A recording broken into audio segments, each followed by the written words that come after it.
morning to all. Bodo Crime News 24 आव नोंथांमोनखौ बरायबाय। आं नोंथांमोननि एंकर एस आरो दिनैनि फुंबिलिनि खौरांखौ आं नोंथांमोननि सिगाङाव फरायथिनो लादों। आसा खालामो नोंथांमोना खौरांखौ जोबजासे खोनासंगोन।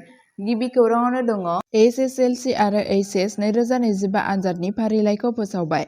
आसाम स्टेट स्कुल एडुकेशन बोर्डआ मावख'आरि महरै 2025 मायथाइनि हाई स्कुल लिभिं सार्टिफिकेट एसएसएलसी आरो हायार सेकेन्डारि एचएस आनजादनि समफारिखौ मैया 25 नबेम्बराव फोसावबाय। मैया फोसावनाय समफारि बादियैब्ला एसएसएलसीनि लिरनाय आनजादफोरा 15 फेब्रुआरिनिफ्राय 3 मार्च 2025 सिम खुंजागोन। लिरनाय आनजादनि सिगां प्रेक्टिकेल आनजादफोरा 21 आरो 22 जानुवारि 2025 मायथाइयाव जागोन। बर्डआ फरायसाफोरखौ बेबायदियै थियारि खालामनो आरो प्रेक्टिकेल आरो लिरनाय मोन्नैबो आनजादनि थाखाय बोसोनखान्थिफोरखौ फालिनो खावलायदों। आयदा, वार, कालारफोर आरो बिथोनफोरखौ लाफानानै आरोबाव गुवारै फोरमायथिखौ मावख'आरि वेबसाइट आरो गनायथि होजानाय फरायसालिफोरनि गेजेरजों मोननो हागोन। गुबुन फारसेथिं Assam state school education board आरो आसाम हायार सेकेन्डारिनि लिरनाय आनजादफोरा 13 फेब्रुआरिनिफ्राय 17 मार्च 2025 सिम खुंजागोन। नैथि खौराङावनो दङ हायुङारि मुंदांखा गेलेगिरि उन्दै हिन्जावसाखौ शिबसागराव 3 सुबुङा जिनाहारि खालामदों।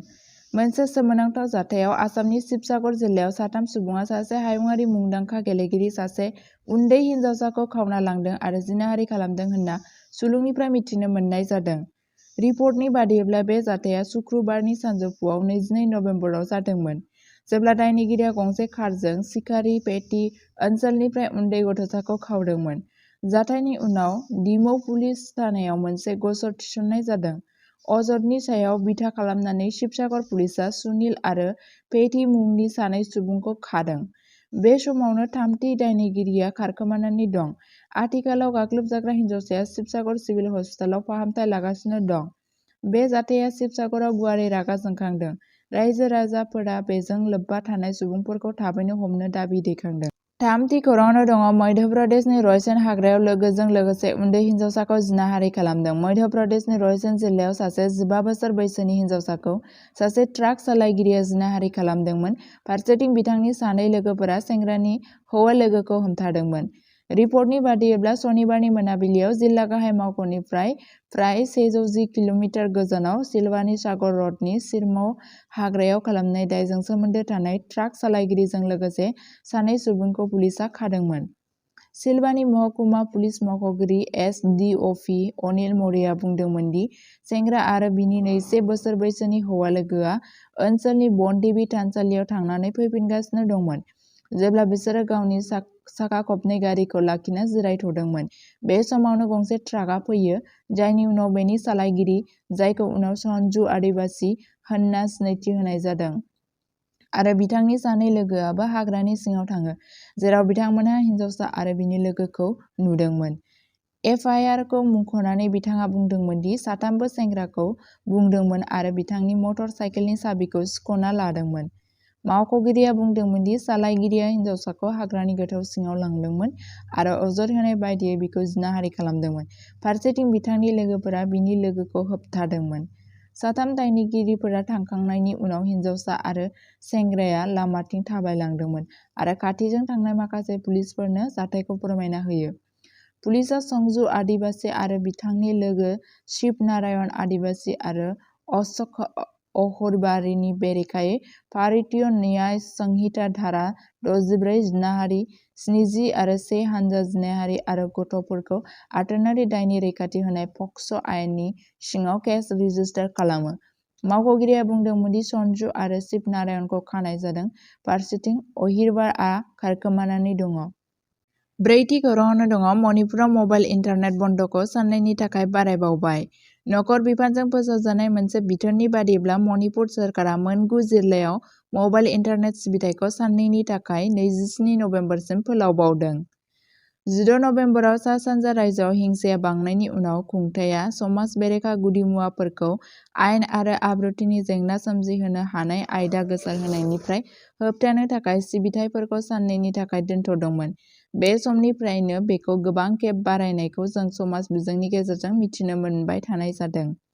रायजो सोरखारा सोलिबाय थानाय आयेन आरो खान्थिनि थासारिखौ नायबिजिरनायनि उनाव इम्फलाव, सोनाब इम्फल, इम्फल सानजा, कक्सिं, बिष्णुपुर, थौबल, सारासान्दपुर, कगपि, फेरजल आरो जिरिबामाव रायजोआरि मुलाम्फानि थाखाय आरोबाव साननैनि थाखाय मबाइल इन्टारनेट सिबिथायखौ बन्द खालामनाय जादों। 5थि खौराङावनो दङ भारतारि कस्ट गार्डआ आन्डामानाव 5 टन ड्राग्स हमदों।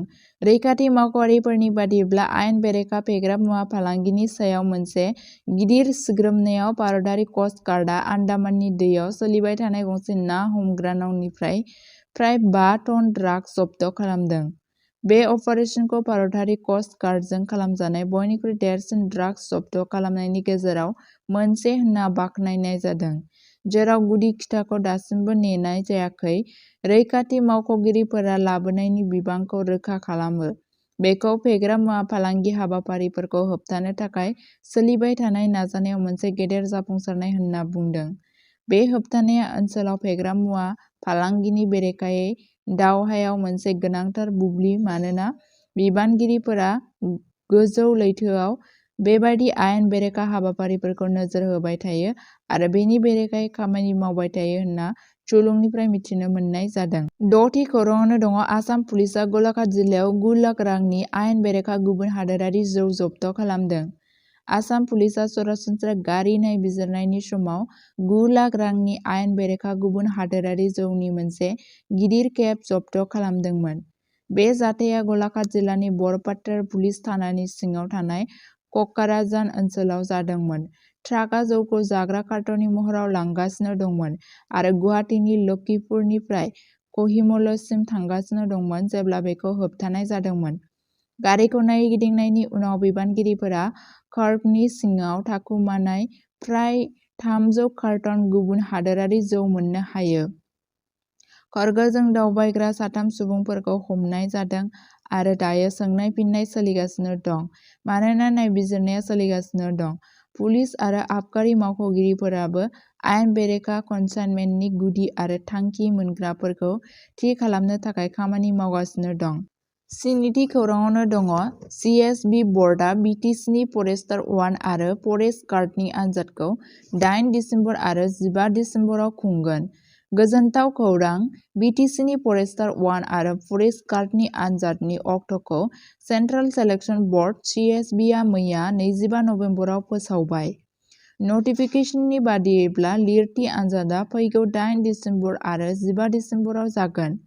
दिनै 22 नबेम्बरनिफ्राय फरेस्टार 1 नि थाखाय एडमिट कार्डखौ डाउनल'ड खालामना लानो हासिगोन आरो फरेस्ट गार्डनि थाखाय 28 नबेम्बरनिफ्राय डाउनल'ड खालामनो हागोन होनना खौराङाव मिथिनो मोननाय जादों। एडमिट कार्ड डाउनल'ड खालामनायनि अफिसियेल साइटआ जाबाय www.bunib.edu.in आरो नैथि साइटआनो जाबाय www.centralselectionboard.com। बड' क्राइम निउज 24 खौ नायनायनि थाखाय साबायखर। सानफ्रोमबो बड'लेण्ड आरो बिनि बायजोनि खौरां आरो आपडेटनि थाखाय बड' क्राइम निउज 24 चेनेलखौ अन्नानै नोंथांमोना साबस्क्राइब खालामनानै ला आरो लोगोफोरनोबो शेयार खालामनानै हो। गोजोन्थों।